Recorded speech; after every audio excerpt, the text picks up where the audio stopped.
I hope you had a good week. Today I'm going to talk to you about the fruit of the Spirit, which is one of my favourite topics.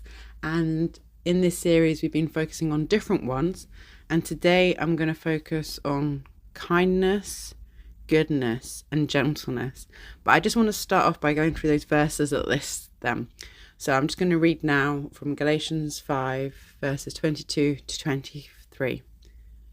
But the fruit of the Spirit is love, joy, peace, patience, kindness, goodness, faithfulness, gentleness, and self-control. I'm now going to talk to you briefly about the original Greek translations, just briefly, just so we can fully get to grips with what they mean. And then I'm going to talk to you about apple trees. Okay, so let's start off with kindness. Now, I'm not going to attempt to pronounce the Greek versions for you guys. You can have a go wherever you are. I will put them up on the screen so you can see the word in English and Greek or how it's pronounced. But I will just explain a bit more about each, because also we have a sense of what kindness and goodness and gentleness mean to us at this point in time in history in this part of the world where we are in our own cultural context. But yes, let's kick off with kindness. And it's often used in the New Testament to refer to a quality of being kind, good or gentle, often used to describe the character of God and the expected behaviour of believers. It encompasses like a moral goodness and integrity that is expressed through acts of kindness towards others. It's sometimes translated as gentleness, but the word gentleness in the list is the original Greek is a different word, so I'll go more into that in a minute. But that's looking at the meaning of it here.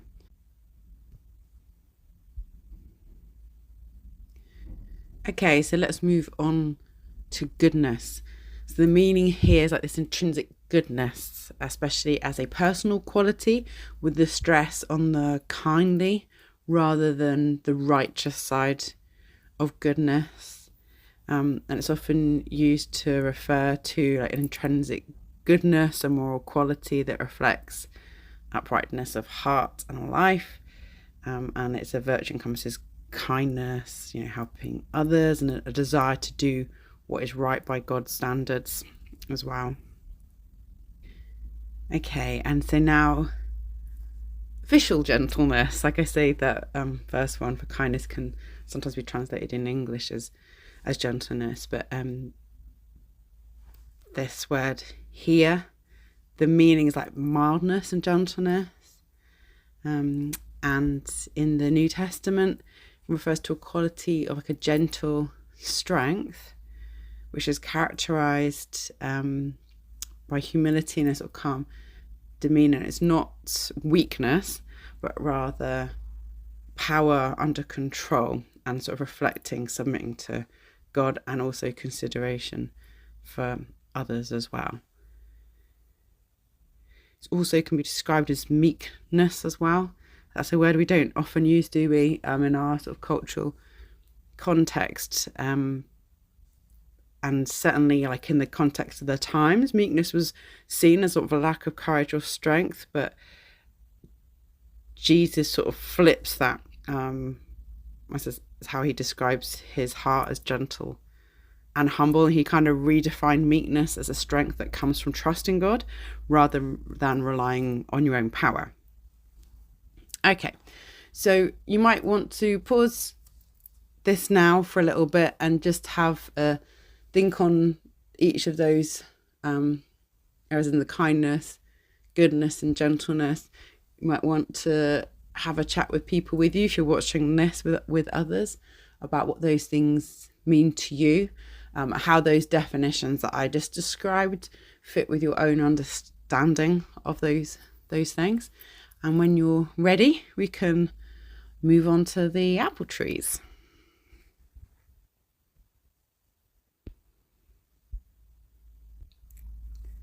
Right, I would like you to try and imagine you're in an orchard and there's a load of fruit trees.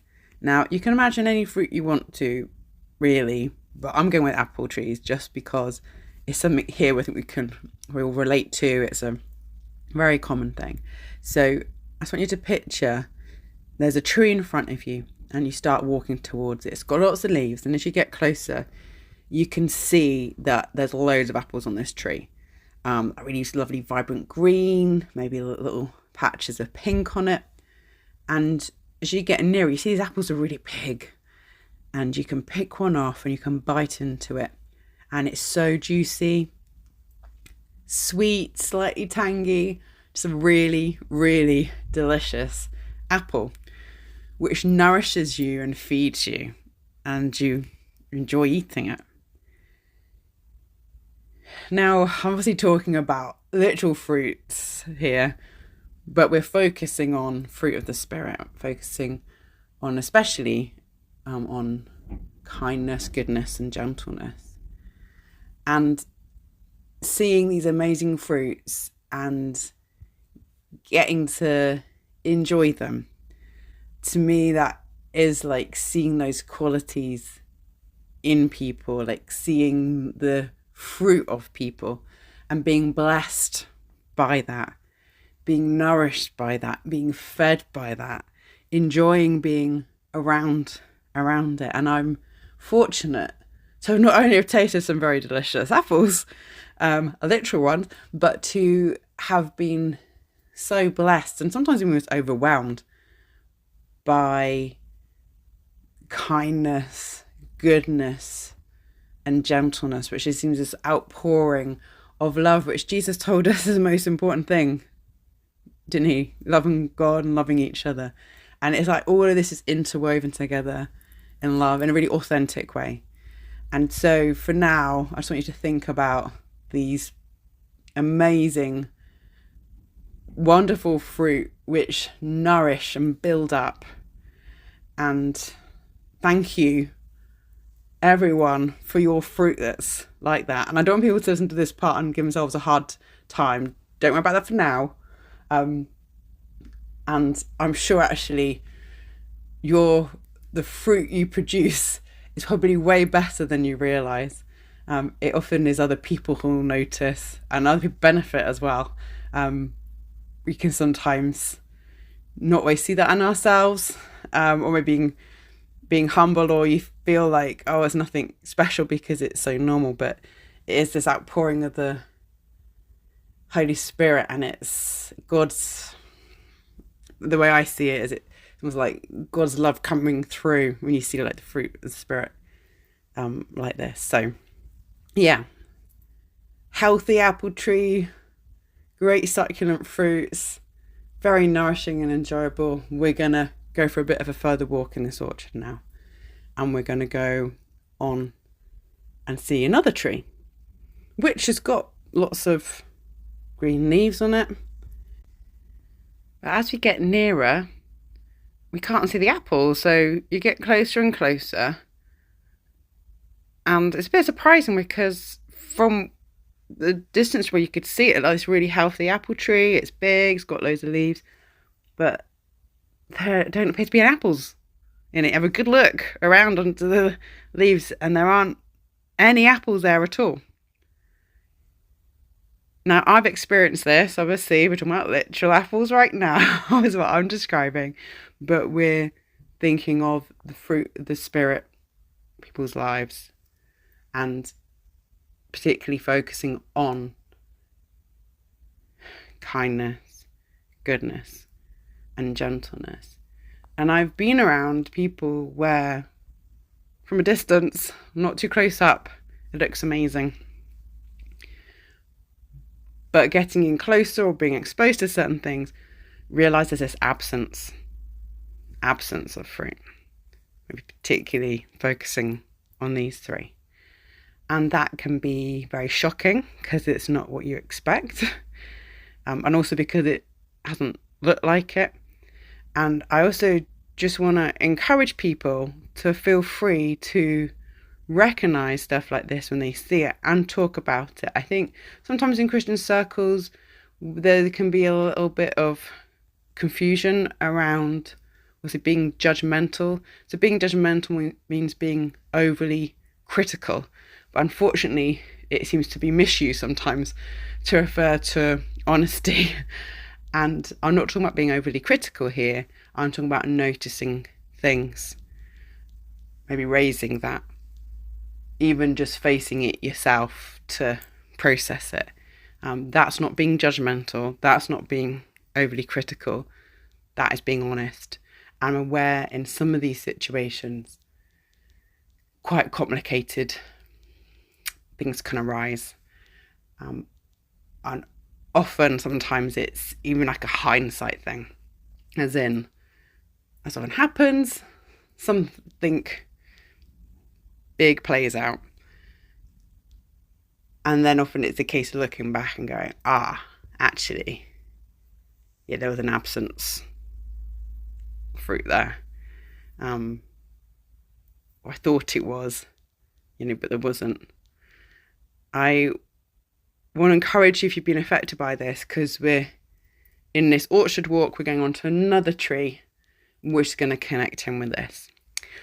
So you walk a bit further on in the orchard, we can see this huge apple tree with obviously a lot of healthy leaves, and you think you can see some fruit from the distance. So great, this tree has apples growing on it, wonderful. And as you get closer, you see they are like the first tree, really big green juicy apples, maybe little flecks of pink, and you reach up to get one and it looks absolutely delicious. But as you bite into the apple, it doesn't taste right. And as you pull it away, you see that it's actually really rotten inside. And hopefully you can spit that apple out. Again, I know I'm giving you this example here talking about apple trees, but I'm talking about the fruit of the Spirit in people. And if we're just using that analogy, I say hopefully you can spit that apple out, because I've been around people who have choked on pieces of rotten apple like that. Some have fallen down and not been able to get back up again. And if you relate to this in any way, whether someone close to you, someone in authority, this was the absence, and sometimes almost this opposite direction, like very harmful, detrimental fruit. I am so sorry that you've gone through that. I pray for healing and building up for you, and to truly be able to separate out people from God and your relationship with God. I hope you don't feel like you have to keep it a secret, and just want to reiterate this whole thing of talking about things, or even just being honest and facing them, is not you being judgmental. And it is allowed, and bringing those things to God, I think, is important. And it might be as well, you have trusted people you can talk with. I understand though sometimes these situations are very complicated, especially if it's in a closer network, so that isn't always possible. Professional help and accessing that might be appropriate for you. As a leadership team, we do our best to support you guys, and whether things we can help directly with or point you in a helpful direction, see what we can do, please don't hesitate to get in touch. Now, whether you are watching this on your own or with other people, I'm just going to read a verse and then we can take a pause, and just reiterate this whole thing of just being honest with ourselves and with God and with each other. In a group setting, it might not be appropriate for you to go into detail of the things you've just discussed. It's your call. You decide what's going to be the best thing to do. But let me read these verses and then we'll just take a short pause. So the verses are from Matthew 7, 16 and 18. By their fruit you'll recognize them. Do people pick grapes from thorn bushes or figs from thistles? Likewise, every good tree bears good fruit, but a bad tree bears bad fruit. A good tree cannot bear bad fruit, and a bad tree cannot bear good fruit. This was common then as it is now, and here it's also being openly discussed. So I'd just like you to take a moment and thinking of those different trees in whatever order you want to, but maybe just exploring the first tree, that really good, healthy, nourishing fruit, because I think it's important that we do focus on that. And maybe times you've experienced that, the fruit of others, or maybe even when you've been able to share that really good fruit with others, as well as the examples of the absence of fruit or the rotten fruit. And again, depending on the situation, that might be something you just touch on briefly. That might be something you focus on in more detail. It might be something that's talked about very vague, in vague terms, or not at all in this context, or maybe you're in an environment where it is safe to talk more about that. So feel free to press pause now for a bit, and then I'll wrap up this chat and focusing on us and the fruit that we produce. So I'm just going to circle back now to the verses we started off with in Galatians 5, and I'm going to read to you verse 25, and this comes after the list of the fruits of the Spirit. And it says, if we live by the Spirit, let us also keep in step with the Spirit. So living by the Spirit and keeping in step with the Spirit, I immediately think of like aligning as this whole thing. If you're aligned with God, if you're in step with God and Holy Spirit, if you live, like if you rely on God, living by the Spirit, looking to, seeking, being guided by this good fruit on that first tree that's described, this really juicy, nourishing, good fruit, will just grow naturally. It's an organic process. It's not loads and loads of hard work. It is almost like a natural process. And I guess just like a tree getting the sunlight each day, water when it rains, the nutrients in the soil, is then able to grow and develop. And I think it's similar with us. And living by the Spirit, I guess, is making sure that you are getting that sunshine, you are getting these nutrients coming up from the ground, you are getting this rain because you're ready and aligned and in step with. You haven't gone off in a totally different direction or locked yourself away somewhere. It is a natural process. And thinking on that good fruit and thinking of this picture of the apple trees, just how far reaching that goodness can go. The benefits of a healthy fruit tree, and whether things are eaten by humans or animals or land on the ground and then nourish the ground, it goes really far. And the fruit of the Spirit, the positive impact is so far reaching, and reaches far beyond often what we're aware of. I would say quite confidently that the good fruit we produce, a lot of we probably have no full idea on just how much it can positively impact others or other things in our lives. It's just something that we often don't get to see. So I want to encourage you to think about that and to stay so closely aligned to the Holy Spirit, to God.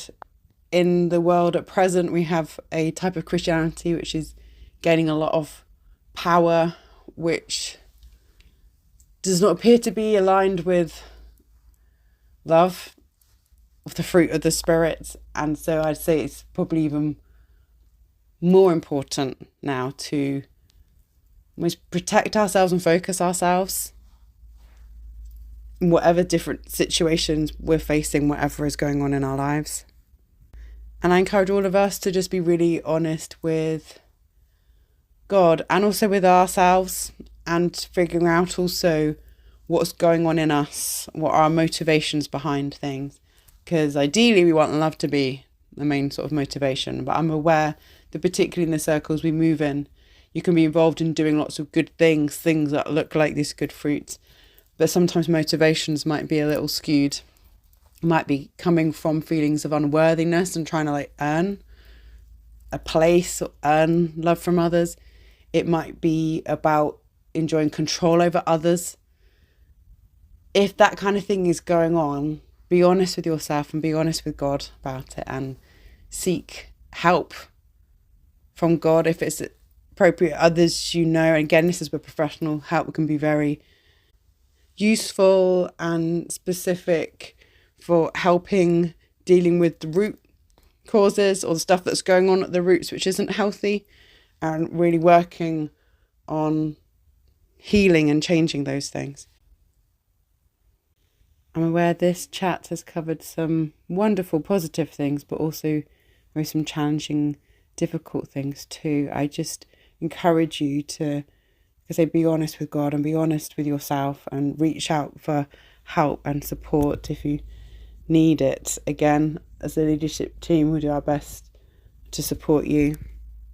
And as I've already mentioned, the options of professional help and support being important too. I hope you have a really good week, and I hope you do feel encouraged by that picture of that tree with the delicious, scrumptious fruit, and how a natural, organic a process that is, just like with the fruit of the Spirit. Take care, everyone. Bye.